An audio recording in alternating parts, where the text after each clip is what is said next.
introduce the host of our opening keynote address, Rene Garza from Novonesis.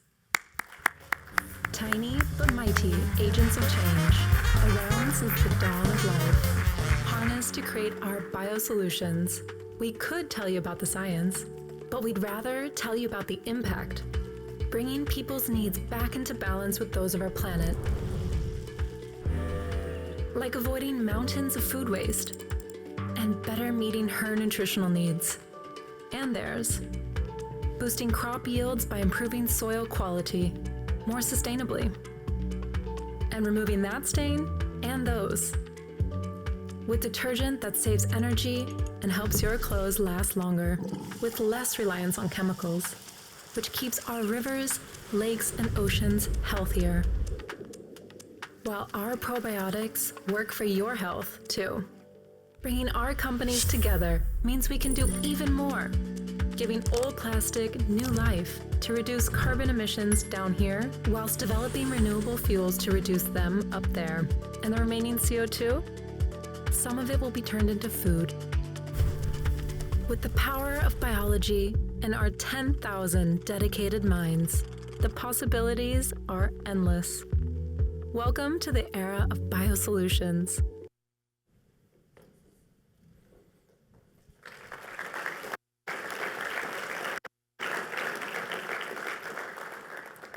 How exciting it is for all of us to get to live in the era of biosolutions. I am deeply passionate about this subject. Why?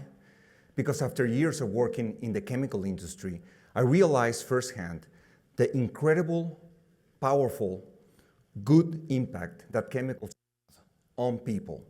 But I also saw the toll that it can take on our environment. So I found myself asking this question: isn't there a better way? Isn't there a solution out there that can both protect people, improve lives of people, but also protect our planet? The answer is biology. And that is what brings me here today. Imagine for a second, 2050.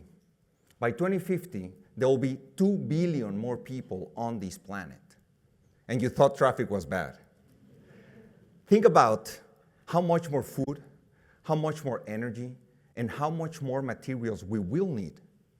With this increase in demand and our planet resources under increased pressure, we need to come together to innovate for healthier people on a healthier planet.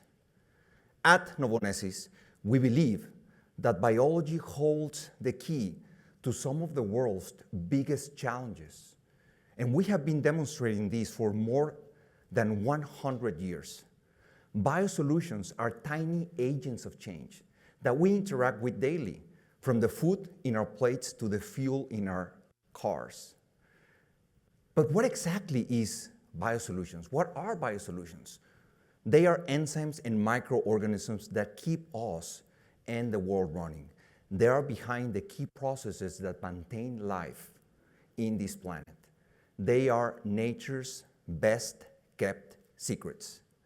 Take enzymes, for example. Without them, the natural world will grind to a halt. Imagine a world completely covered by falling leaves because they cannot decompose. It is enzymes that invisibly degrade them and return key nutrients back to the soil to complete the cycle of life.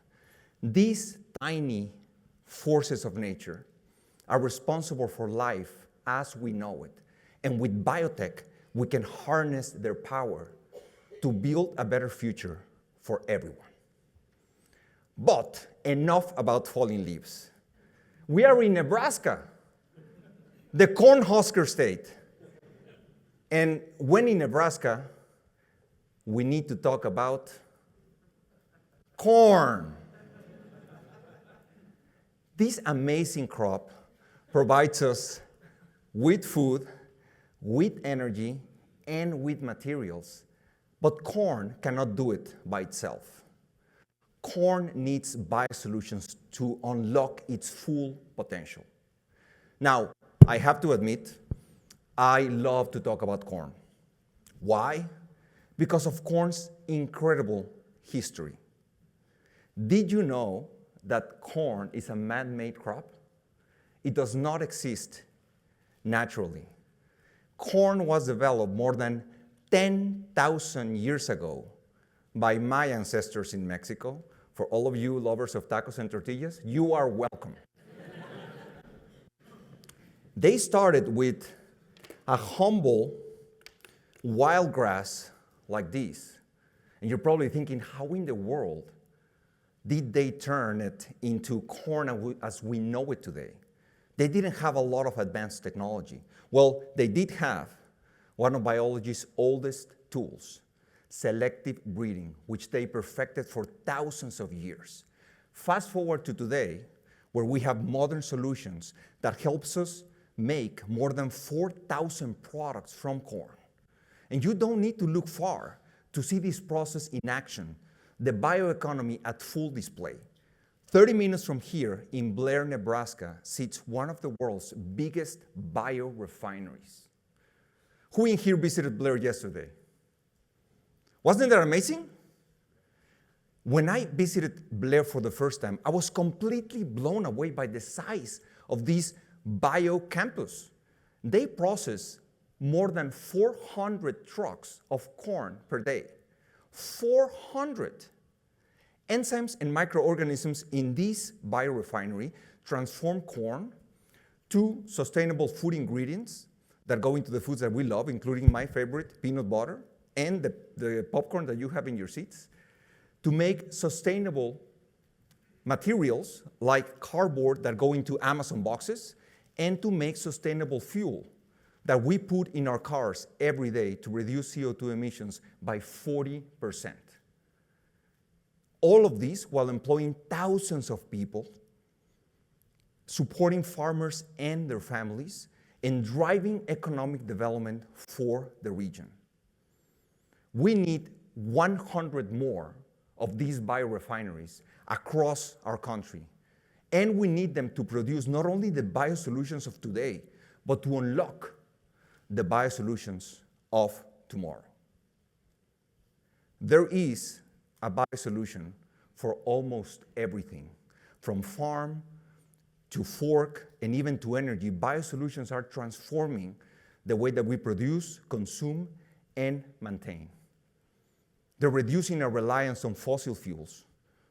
They are slashing persistent chemicals and also conserving precious resources like water and energy. And this is only the beginning. Imagine a world in which we all come together to unlock the full potential of the bioeconomy. An economic potential estimated to be in $2 trillion, set to generate millions of new jobs and have a positive impact on climate. The future is bright, and the potential unlimited. Scientists estimate that 99.9% of all microorganisms out there are yet to be discovered. Why is this important? Well, because in this little sample of regular soil, there's billions of undiscovered microorganisms, and hidden here can be the solution to one of the world's biggest challenges. Several weeks ago, I was in a biotech incubator where teams pitched me their ideas, and I was completely awestruck by the innovation these teams are working on. From a self-healing asphalt material that is made through fermentation. Can you imagine getting rid of potholes? What will politicians run on? They're working on biological signal molecules that naturally increase the yield of crops in areas prone to drought, and fluoropolymers that naturally degrade in the environment. This is the power of the untapped 99.9%. So the future is bright, the potential is there, but like anything else worth pursuing, there are challenges. What are some of these challenges? We need investment in pilot fermentation capacity to scale up innovation. We need expedite approval of biologicals. We need incentives for producers to use renewable feedstocks, and we need a strong demand pull from consumers. In a moment, I will introduce two amazing global business leaders that will share their experiences and insights into how to overcome these challenges. But for now, let me close with this. The future is out there, waiting to be discovered, and it is closer than we think. These challenges are not impossible to overcome, but they require collective action. We need to challenge the status quo, we need to foster innovation, and we need to focus on commercialization of all of this bioinnovation. If we do this, I am confident we will be able to deliver on this amazing vision of ours. Together, we hold the power to shape a more sustainable future for people and for planet. The future is in our hands. Let's seize it. Thank you.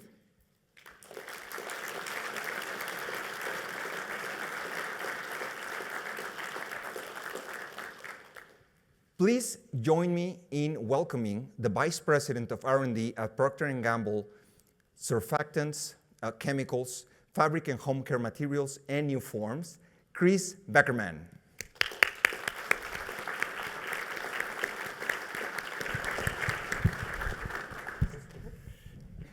Please also join me in welcoming the Vice President of Functional Systems at Corbion, Abby Cooley.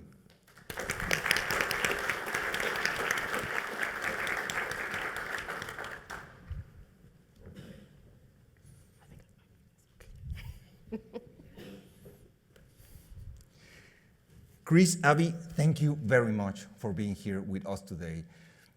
Chris, I want to start with you. Tide incorporates several biosolutions to improve performance, to drive sustainability, and also to enhance consumer experience. I have to say that my favorite Tide product is Tide Pods Sport 4-in-1 with Febreze. Wow. That was the hardest part of memorizing this speech was that. But I use it because it is the only thing that takes out the smell out of my running gear, especially when I travel. So, Chris, can you tell us a little bit about yourself and also how are these biosolutions transforming the way that we do laundry? Sure. So first of all, thanks for having both of us here to have this really important conversation today. So as you said, my name is Chris Boeckerman. I work at Procter & Gamble. I'm a vice president of those organizations, Surfactants, Chemicals, Materials, and New Forms. I've worked at P&G for over 30 years and loved it. I think the best way to describe myself is I'm a change agent. So for over 30 years, I've been able to look around corners and figure out how does P&G have to innovate, how we innovate to stay ahead. And that's why I'm really excited today to be talking about biosolutions and the bioeconomy. So I'd say you already mentioned enzymes. Enzymes are the answer already in our products today. So catalysts are materials that accelerate chemical reactions, and more importantly, they don't get used up. So they can work multiple times. That makes them super efficient, super effective. And so in your favorite product, right, we have enzymes. Enzymes are catalysts. Catalysts are biosolutions. And it's a critical component of our Tide cold water technology system. And so at P&G, what we're always trying to do is we're always trying to create irresistible, superior products and packages for consumers to make sure that we're adding value to the consumer and we're driving sustainable habits. Sustainable habits, what that means is we don't want to trade off. We want you to get the best performance and sustainability. And enzymes are critical for that. A great example is that we can use them in cold water washes. Why is cold water important? Well, I could talk to you about laundry all day, but the thing that we've learned in the life cycle analysis of the laundry process is the largest part of the environmental footprint is the energy it takes to heat water to do a warm or a hot load. So Tide is on a mission to get 75% of the loads at cold because it's going to make a meaningful difference. And how do we do that? Well, that's where the enzymes come in.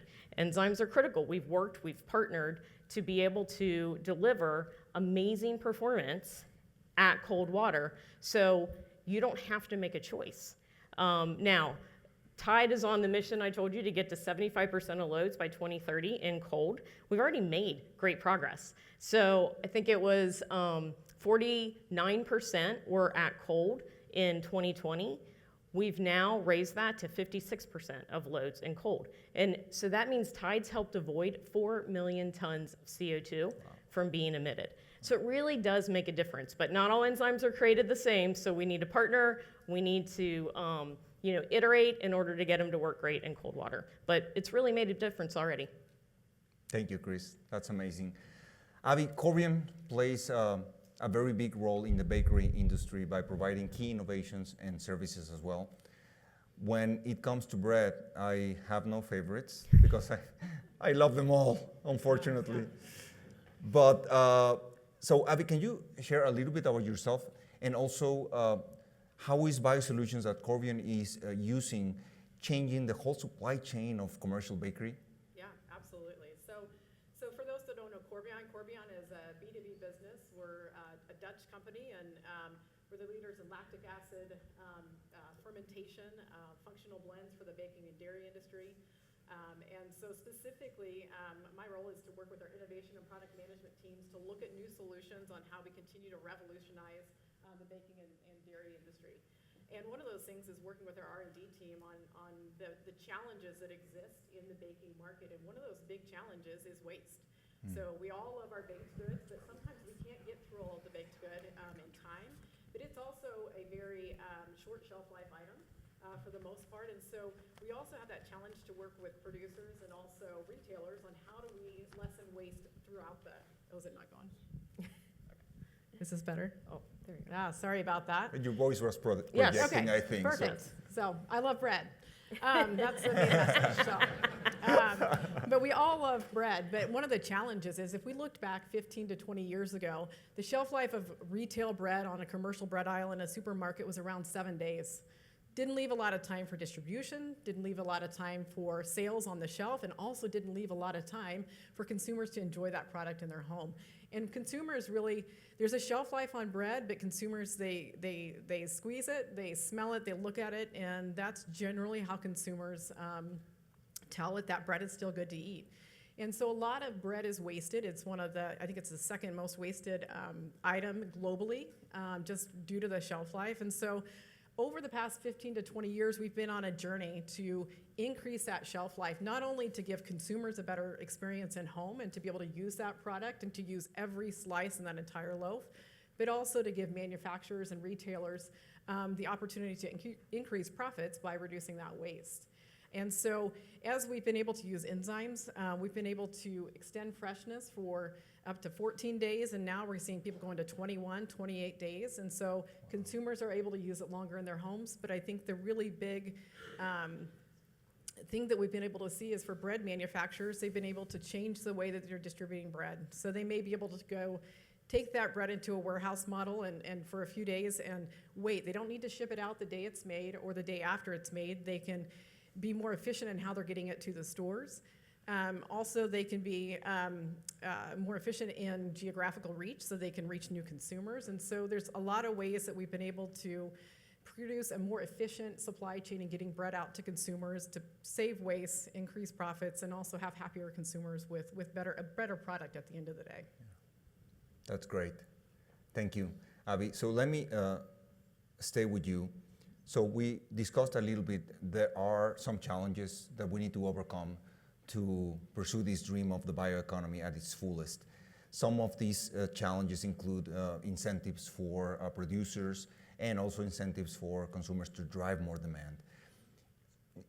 Corbion, what has been one of the biggest challenges that you have faced in adopting biosolutions, and what can we learn about that? Yeah, so one of the biggest challenges I think that we've seen in adopting, or just in the baking industry in general, in adopting some of these solutions is one, there's a lot of labeling issues. So consumers are more interested in what's on their labels, shorter labels, easy to pronounce ingredients. And so that's been a challenge as we work with our suppliers of how do we clean up labels and create the same functionality that you get from some of those more chemical sounding names through more natural ingredients. Enzymes has been great because it's labeled just as enzymes on the label, and so it's really easy to resonate with for consumers. But the other thing is, as you extend shelf life, one of the concerns of bread producers is, are my consumers going to buy less? Are they going to buy less bread because they're going to buy it and they're going to maybe not pick it up on their next shopping trip because it's lasting so long? And I think one of the things, and that's a really valid concern, I think one of the things, though, that we've seen is that people are buying more varieties. So if it's going to last longer, I feel comfortable buying a loaf of bread, but I'm also going to buy some tortillas. I'm going to buy some snack rolls as well for my home. So bread consumption overall has declined over the years, just in general with some of the diet trends that we're up against. But I think that with longer lasting bread and also sweet baked goods as well, people have been able to buy different varieties. They also feel more comfortable buying it because they're not going to waste that product. So, but it's been a challenge, but I think with our producers, they've been able to see the opportunities. Also, like I said, geographic reach, so they're able to reach out to more people with a longer shelf life. So I think it's been a partnership between the producers as well as the suppliers. Thank you. Chris, what has been one of the biggest challenges for P&G to adopt some of these biosolutions, and how have you overcome that? What can we learn about it?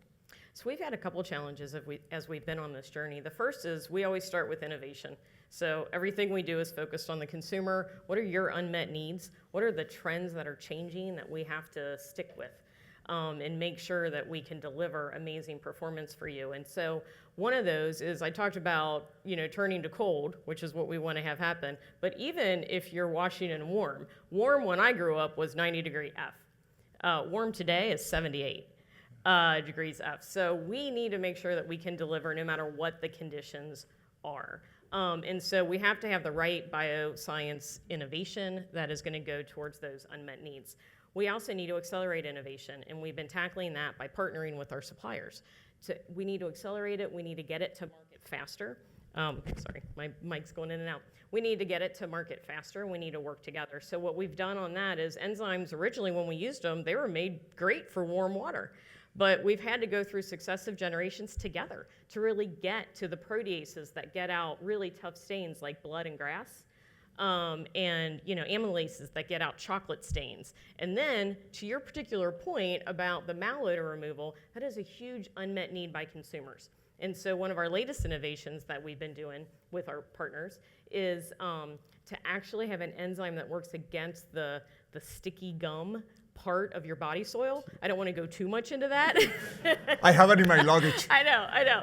But it's important because it's important that we can reduce the malodor and increase the freshness. And then the last challenge is really on cost competitiveness. We need to make sure that we continue to work together to be competitive to the other technologies that are in the market and to be able to give consumers a lasting benefit so that we can keep it in market longer so that we all reap the benefits of our investments. Absolutely.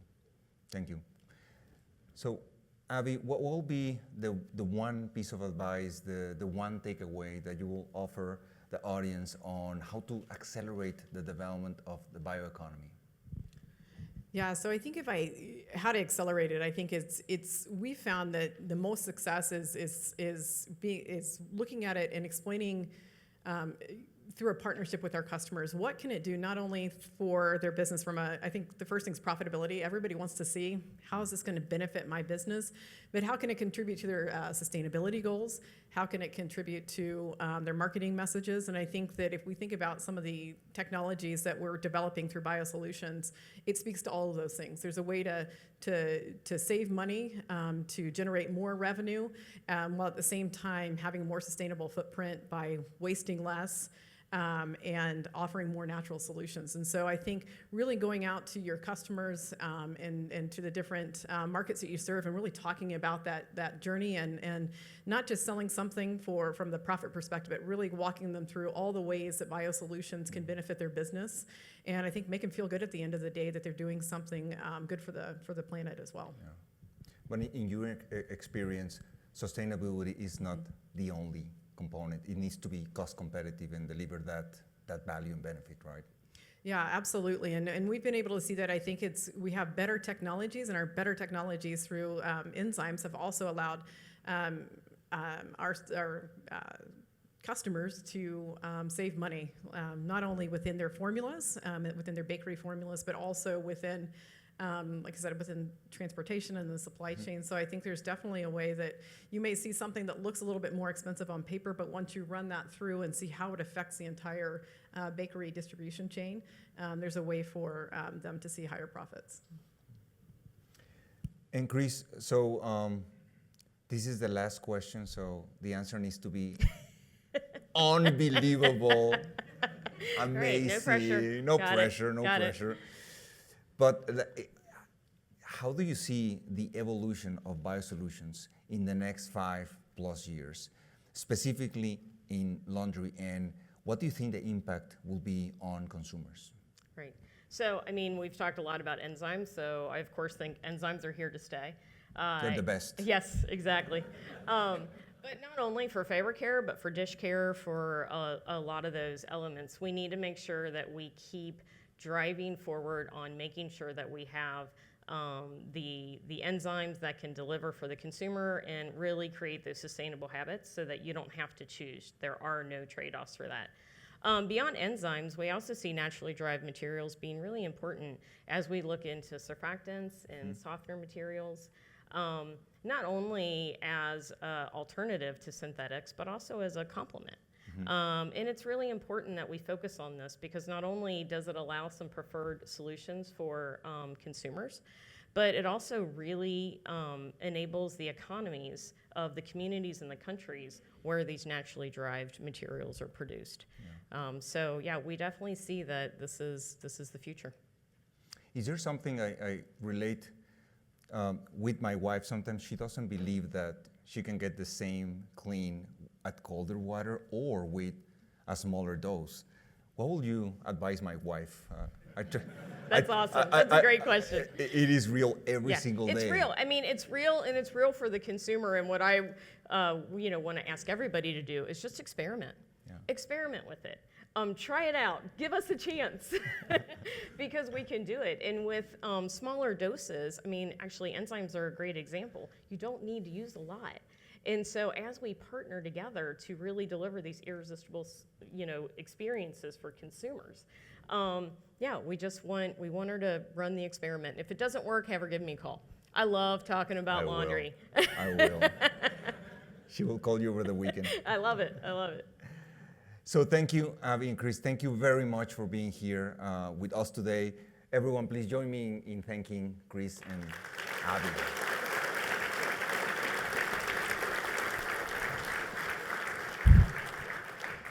So what an amazing time to be part of this industry and to have an opportunity to collectively build a better future.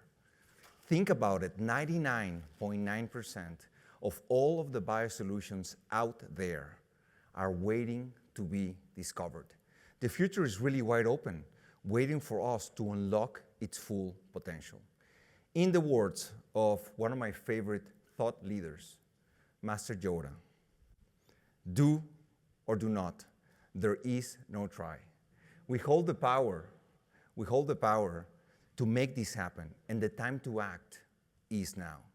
Let me leave you with a request and a prediction. The request is that you look at the person to your right or your left and you give them a fist bump, saying with utmost confidence, we can do this. We can do this. We can do this. We can. We can. Let's do it. Let's do it. We can do it. My panelist left. I was going to fist bump. There's no one to fist bump with. So now my prediction. That was amazing. Thank you.